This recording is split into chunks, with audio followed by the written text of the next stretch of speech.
स्वाध्याय TV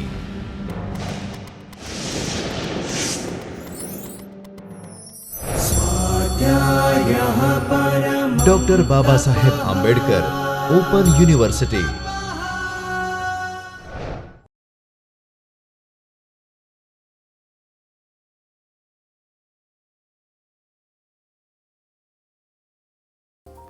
Namaste dear students, I Dr. Himanshu Patel welcome you from the Chaitanya studio of Dr. Baba Saheb Ambedkar Open University. We are in lecture series on Java programming. Before we start, let us recall what we have learned in last session. In last session, we have learned Java program structure, main method and process of compile and executing Java program in detail. We have created Hello World application in NetBeans and we executed that Hello World application. In today's session, we will learn identifier and literal, data types, data type conversion and data type promotion. So, we starts with data type. We first discussed primitive data type, which are also known as a simple data type or elemental data type. Java supports 8 type of data type. They are shown on screen: byte, short, integer, long, character, float, double and boolean. We can group these data type into category integer, floating numbers, character and boolean. The first 4, which are bytes, short, integer and long, are called integer data type. Float and double are called floating point data type and character is used to store character and boolean is used to store value which is either true or false and it generally represents some conditional expression. The simple types represent single value and not complex object.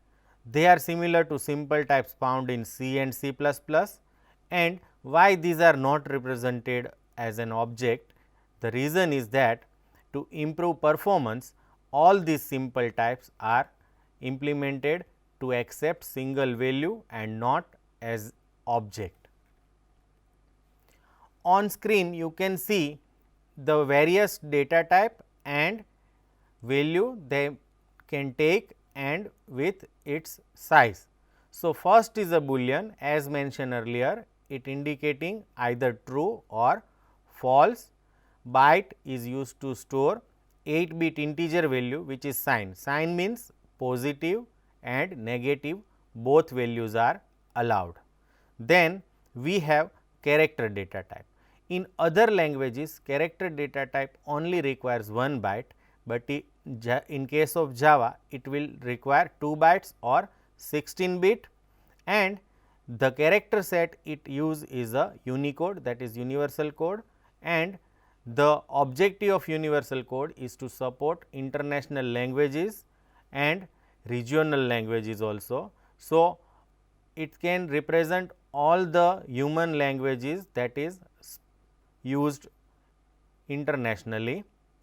Then we have double data type, which is used to store floating point numbers and the size is a 64 bit and it is again signed data type. We have float data type. Double data type is used to store very huge number.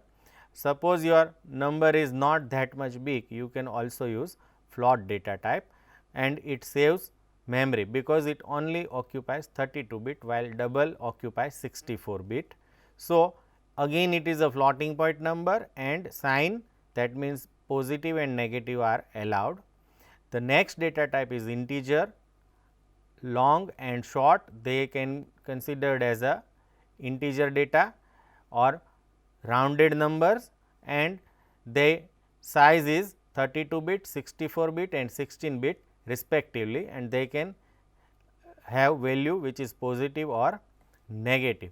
Now, remember character data type cannot have negative values. The next is a range of values they can accept. So, you can see on screen a long data type accepts very huge round number or integer value that you can see on the screen. Suppose your requirement is not that much big, you can have integer data type, but its range is little bit low than long, and we have short data type. To store value, we can have byte data type, which can have range -128 to 127, and you can see that double data type has a 64 bit. Now, this width is represented in bit, remember. So, 64 is a bit and 8 is the byte. So, double data type can support 4.9 into 10 raised to minus 324 to 1.8 into 10 raised to 308. So, it is a huge number that can store inside double data type, and float supports range 1.4 into 10 raised to minus 45 to 3.4 into 10 raised to 38. So, these are the value that numeric data type can accept. Next is a character data type. As I mentioned earlier, character data type is used to store characters and it use Unicode to represent character. Now, this is why, because it represent all the characters found in all human language, and that is why the character is of 16 bit instead of 8 bit, and the range of value that is from 0 to 65,536. So, generally it represent all the language that is used by people all around the world. Now, internally character is stored as a integer value. So, even you can add two character together or increment the value of character variable also. So, this is all about character data type. Now, sometimes we require character which are generally not printed on screen. Now, for example, new line, form feed, tab, etc. For that we can use character escape sequences. Normally single quotes and double quote has a special meaning. So, you cannot directly print single quotes or double quotes. To print them you have to follow it with slash. So, slash single inverted comma is used to print single quotes, and slash and double quotes is used to print double quotes. To print slash we have backslash, which is repeated for 2 times, and slash r represent carry as written, slash n represent new line or line feed, and slash f represent form feed, which is nothing but page length size skip. Slash t represent tab and slash b represent backspace. So, these are also known as a non printing character. So, you can represent these using a character data type. In program we can have method, variable, class name. So, we have to give it name. For example, in last lecture our class name was main and our method is main. So, all these are known as a identifier. Identifier are used to identify class name, method name and variable name. It may consist of uppercase, lowercase, numbers or the underscore and dollar sign characters or any combination of these. But what you have to remember is you can not start identifier names with digit, it should be start with character only. Now, again you have to remember is they must not be reserved words or keywords. Now, what is keyword? Integer, float, double, character, they have these name has some special meaning. So, they are called reserved word or keyword in Java, and these identifier name should not be keyword or reserved word. And now, we take some examples of valid identifier names. So, on screen you can see that we have my where sum, C1, $test and I underscore m underscore OK. So, all these can be considered as a valid identifier because they are consist of uppercase and lowercase character or number or dollar or underscore and nothing else, and they all are not reserved words and they all are not starts with digit. Now, below it you can find some invalid variable names. For example, 2sum is not valid because it starts with digit. Average mark is not valid because it includes dash which is not permitted in identifier name, and a/b is again not permitted because slash is not allowed. So, identifier is a programmer given name and there are certain rules for identifier that we have discussed. Now, in program we need to supply some constant value. A constant value in Java is created by using literal representation of it. Now, on screen you can see certain examples of literal. For example, 99 is integer literal, 12.3 is a double literal, x in a single quotes is a character literal, and string literal are represented between double quotes, and boolean literal may have value true or false. So, next we see example of all types of literals, or that means literal value for all primitive types. So, as mentioned earlier, character value are specified in single quotes, integer, boolean may be false or true, and we can have double literal also. Now, the interesting point here is we can have octal value we can store inside integer variable. So, on screen you can see integer, if you follow mouse pointer, integer 9 is equal to 0 1 1. So, 0 any number that starts with 0 is considered as a octal in Java, and here it represent decimal equivalent of 9. We can have hexadecimal value also. So, below it is a example of hexadecimal value. So, hexadecimal value starts with 0x and then hexadecimal number. So, in comment I mention decimal equivalent of these hexadecimal number, and we can also specify float literal using f at the end of literal, and long can be specified at the end of literal we have to write down L. So, this is how we can provide different types of literal in Java. Now, in any program you need to store some values for processing. So, variable is used to store values, and we can have any type of value that we have discussed may be stored inside these variables, and every variable has a scope which defines their visibility and lifetime. Now, what is a scope? So, suppose I define one variable inside main method, I cannot access these variable outside main method. So, this is a called scope. And what is lifetime? Lifetime means how many times variables remain present in memory. So, we discussed that Java provides automatic garbage collection. So, once variable is out of scope, its lifetime is also over, but variable defined inside main method remains entire program life, because main is a method from where Java program execution begins and it ends in main also. So, we can have scope which is represented by blocks in Java. And what is block?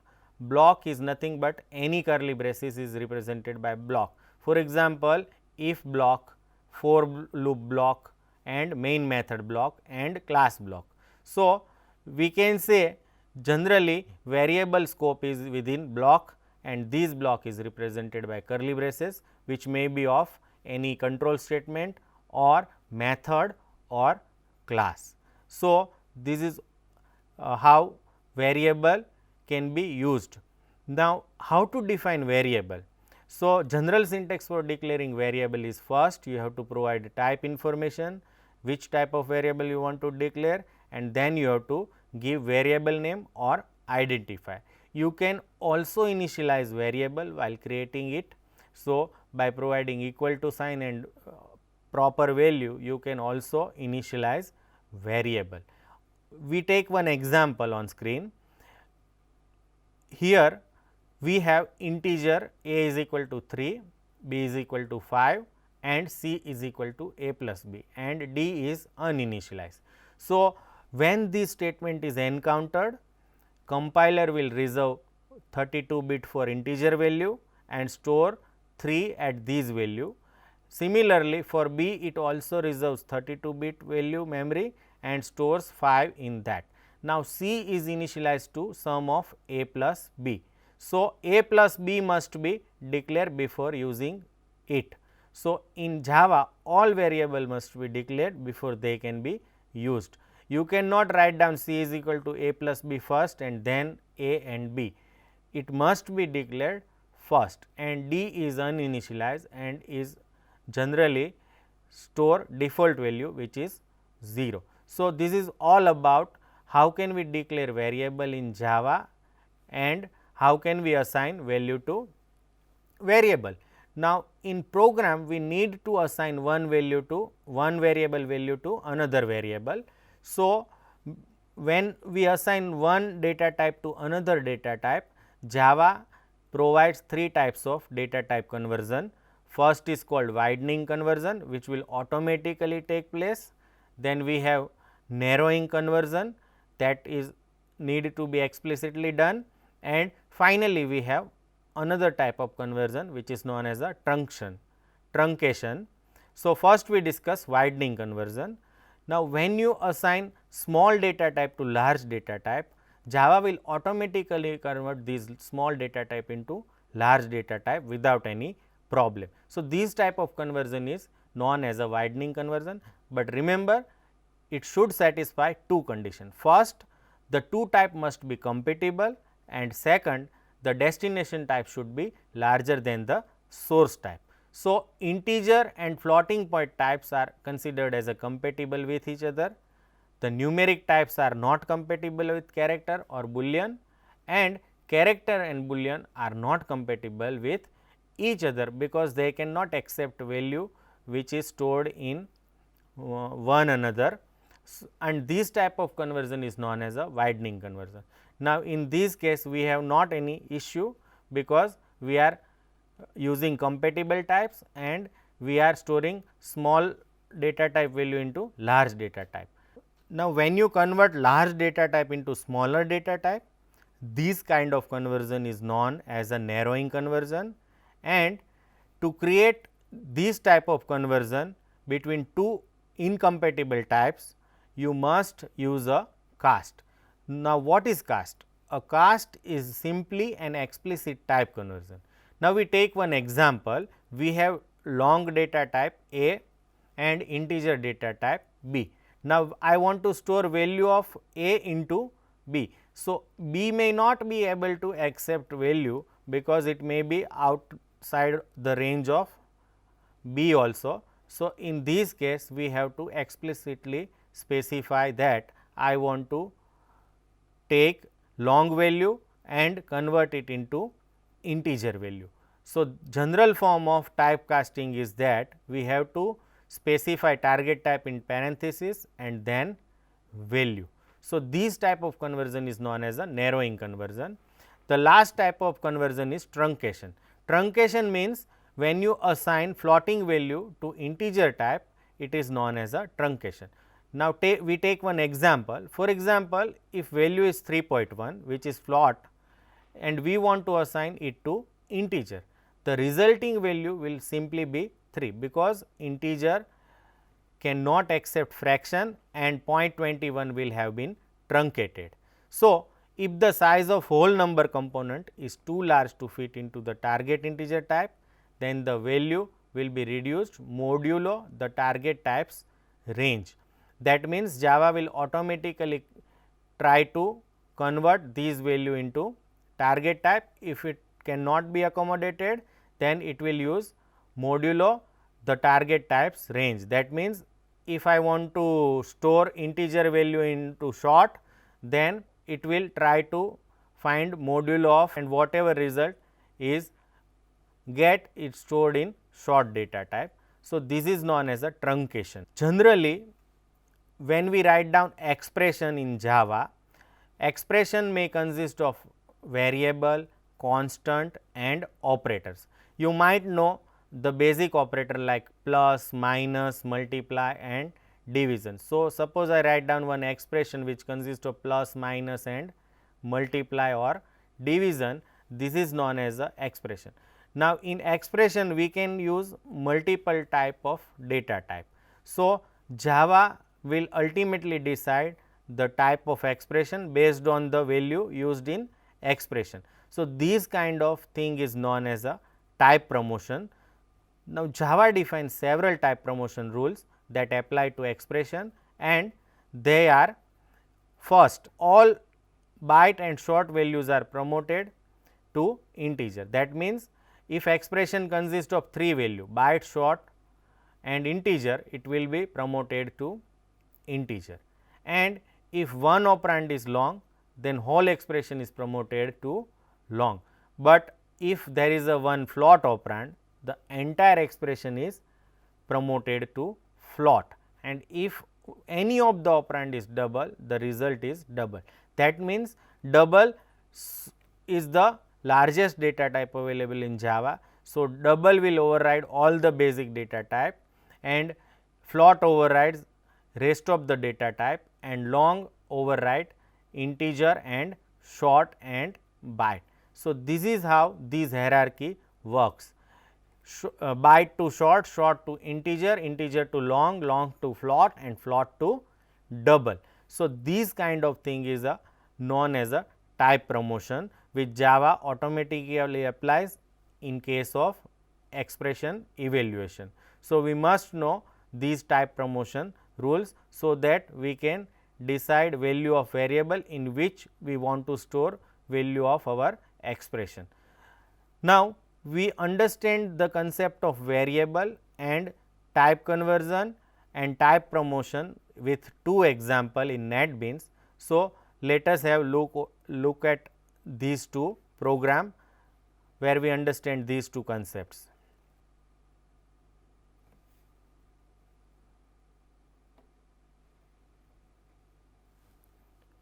So, on screen you can see we have one class to demonstrate use of variable and conversion. So, here is a class variable that I have used in project, and these are 3 data types, which is short, integer and float, which is initialized to 1, 1000 and 12.3 respectively. Now, we can print value of variable using system.out.println. So, highlighted portion displays value of short, integer and float data type. Now, suppose I assign value integer to float, this is known as a widening conversion. So, I just comment these 2 and run this program. So, to run this program, I have to right click on this file and then select run file. So, here you can see that our output is short is 1, integer is 1000 and float is 1000. So, there is no problem in these automatic conversion or widening conversion. Now, suppose I am using narrowing conversion, that is converting integer to short, that means I am narrowing the range of integer to short. So, what will happen that we see it by running this program again. So, I again run this program.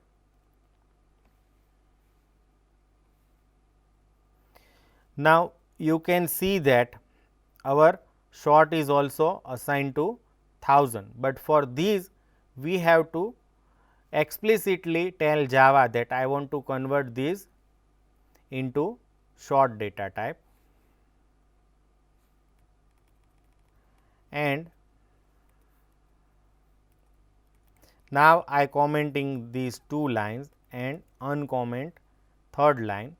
So here what will happen that 12.3 will be converted into 12 when storing into integer. So this is known as a truncation. So now let us run again this file and see what will be the output of our program is.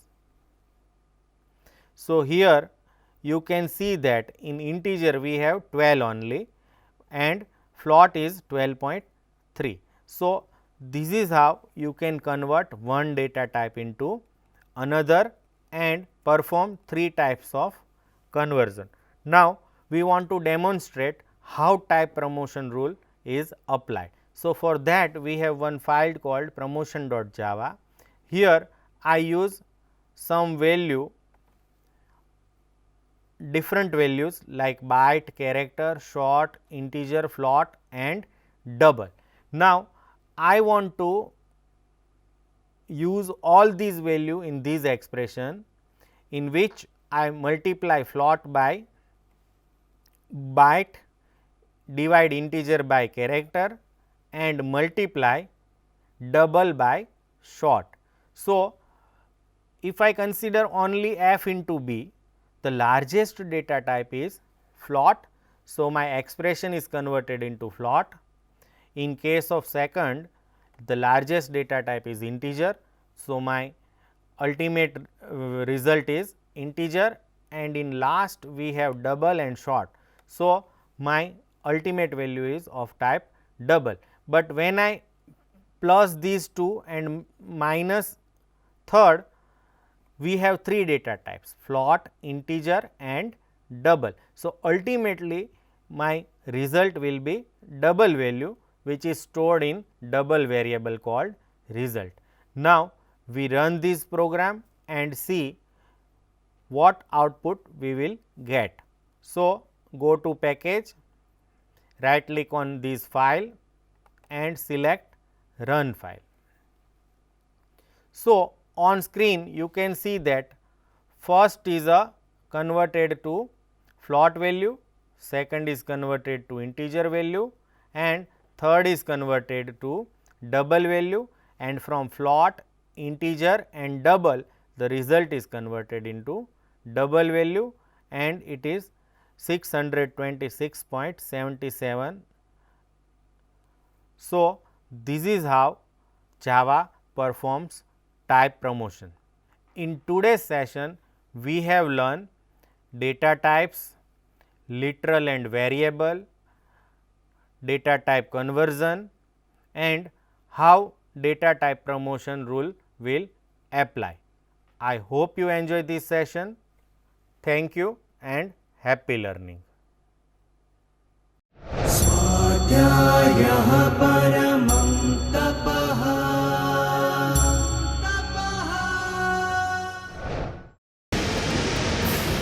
स्वाध्याय TV